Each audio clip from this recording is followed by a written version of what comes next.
The first thing I just wanted to do is make sure that I have your consent to record this and that you're cool with me, of course, saying your name and putting it in a report. Is that all right? Yes, you have my consent. Okay, cool. Well, if you can go back to that time like 14 years ago or 13 years ago, and if you could just say your name and your rank at the time and the department you were working in at that time. Yes, my rank was an ABF-2. I worked for the Aviation Fuels Department on board USS Nimitz. And basically I was a flight decker, and that's what kind of brought me up on the flight deck that night during secured operations. Tell me a little bit about that day later on in November. We believe we're going to try to find out when you guys were wrapping up, and describe what you were doing. And if you want, just give me the play-by-play. If I recall correctly, second and last night of the operations, typically what happens that day before nightfall, the air wing would disembark. And what I mean by the air wing, all the jets will fly off and head back to their home base. One jet will stay by, and he's called the Alert 6.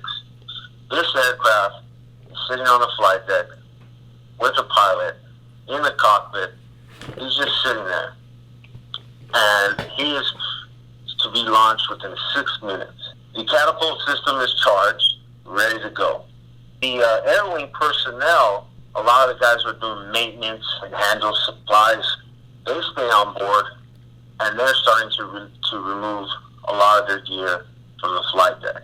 And they're going up and down the elevators, and they were using, I believe, the starboard side elevator was L3. Right around that time, it was already nighttime, clear night. We hear man overboard. And when that happens, we have to report it. I went back and reported in, all accounted for. Once that happened, I went to the aft of the aircraft carrier, and that is when I saw the sailor's strobe light blinking in the ocean. And this poor kid he's drifting away. I do remember deck department having a long time. It took a long time to get that rig boat off the aircraft carrier to pick this kid up. And, you're just standing out there watching, and hopefully we knew we were going to get this guy, and we were astonished how far he had gone out, because he probably got caught in some current or whatever. And at that moment, this object drops out from the sky, and it's traveling so fast. Usually, if you see a shooting star, it'll break up, but this thing just kept coming down, and it stopped in between the horizon just above the water, and just above, in between the part where you'll start to see stars. And it's almost directly behind the sailor, but it's still miles away. We see it. I see it. ABF-2 dig sees it. I do know that the deck department, whoever was shining their spotlight on the sailor, hopefully he could hear this, or others could hear this, especially those on the flight deck. The deck department holding the spotlight on the sailor turned his light to try to, illuminate this object.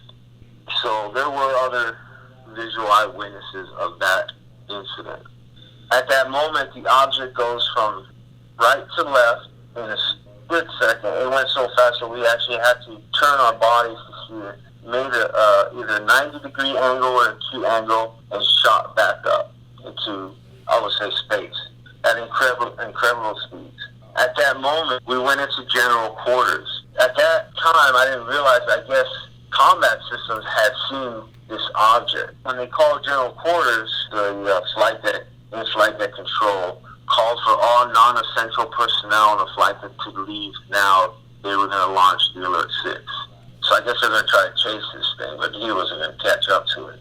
And before I could don my cranial and put my goggles down, general quarters were secured. So they called it, and then they stopped it right away. How many people do you think saw this at the time that were looking, obviously in the same direction as the sailor in the water? One, obviously, the flight. A total, I would say, between 30 and 50. I know that's a big range number, but that's maybe even lowballing it, because I know a lot of the flight deckers on the flight deck were facing out that way. And then the launched boat was successful in getting the guy out of the water? Yes, they did bring the sailor back. About what time was this when this happened? I don't know the exact times, but it was nighttime, maybe between 8 o'clock, 2000 and 11 o'clock, 2300 maybe. Do you recall the weather? Was it clear? Was it cloudy? Were there other stars out there? Or how did this object stick out in that sky? It's just the way it shot down and planted itself there in a second. I mean, the whole incident took about 8 to 15 seconds. Now, if you're staring out at something between 8 to 15 seconds, that's really a long time. And the night was clear, waters were calm, a nice, typical San Diego Pacific Ocean night. Now, did you have any perception of size, or was that difficult to judge? You know, I thought that is difficult to judge. It had to have been as large as maybe a jet, or just a little larger, because at distance you could still see it. But also, I mean, it was bright. It was almost white and luminescent, and it can move.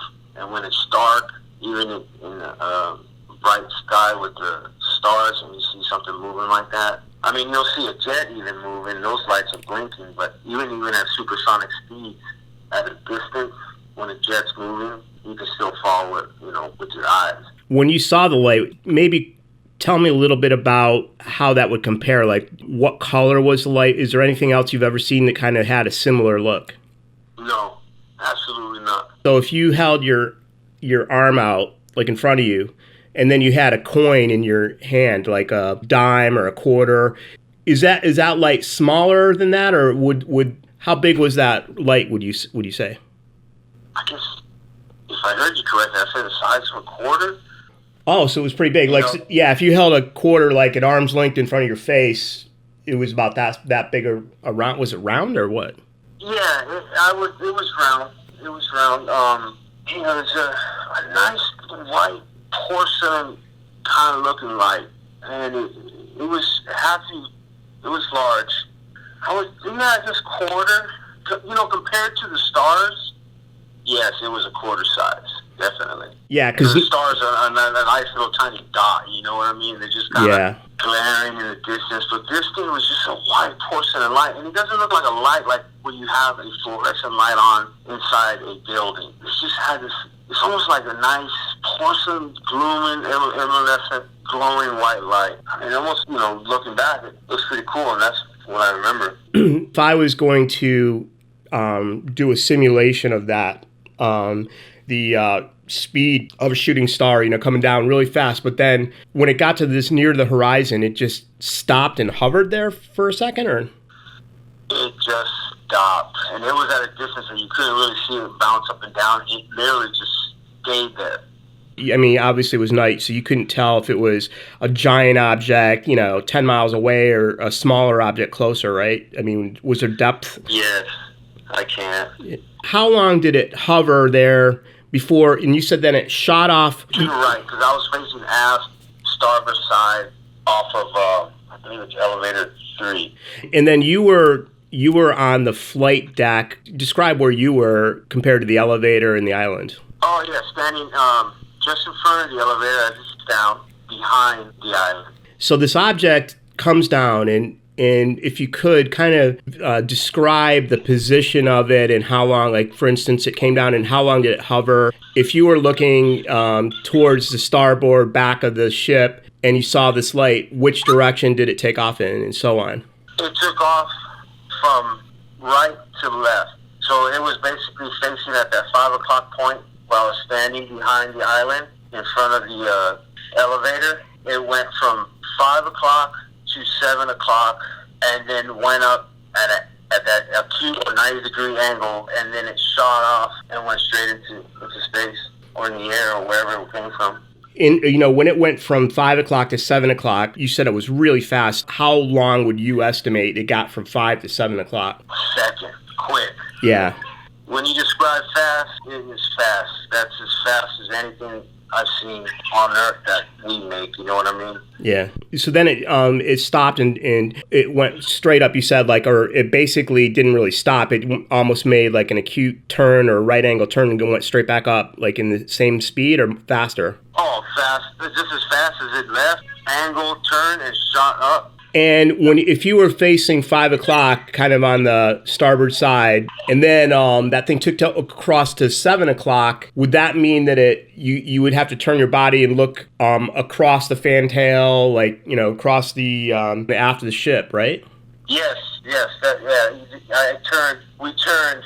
I mean, it wasn't like a full turn. You literally have to move your torso to follow this thing. Shot right back up. So how long after that thing just happened that they sounded general quarters? Within a minute or two, they called general quarters. They secured that right away. After they called it, and after that general quarters was called, lasted about another 30 seconds. They secured it. And during that time, they were going to launch the Alert 6. Is that something you hear over the or the PA? Yes, they had to, because we went to general quarters and then they called to remove all non-essential flight deck personnel. So when that happened, they're going to launch something. And the only thing we had on board was, I don't remember the helo, because the helo wasn't on spot 8. I remember the Alert 6. So they didn't launch it, and then they secured general quarters. And, you said that a bunch of people were kind of like, what the did we just see? And then one guy started praying and stuff. Now tell me about that. Yeah, that's definitely a second part of something that I'll remember too. I went back into flight deck control. It was an eerie silence, a strange silence. Whoever had seen it was in there. One guy he yelled, "What the was that?" I turned around and laughed. And when I turned around and laughed, I looked down, and there was this ADH guy. He was a yellow shirt. He was down, and he was praying. At that moment, and all that time's going on, I really didn't have to be in flight deck control. I was talking to one of the fuelies who's on board there. He's in control. I said something, I don't know what it was. It had nothing to do with the object. And I went back into me and ABF-1 Diggs went back into our shop. And I started talking to him, asking him too, what do we see, what? Right away, he was saying, "Oh, that's got to be some Chinese technology." And I basically said, if that's Chinese technology, you can basically write us off as the number one superpower on Earth, because those things are going to take us out.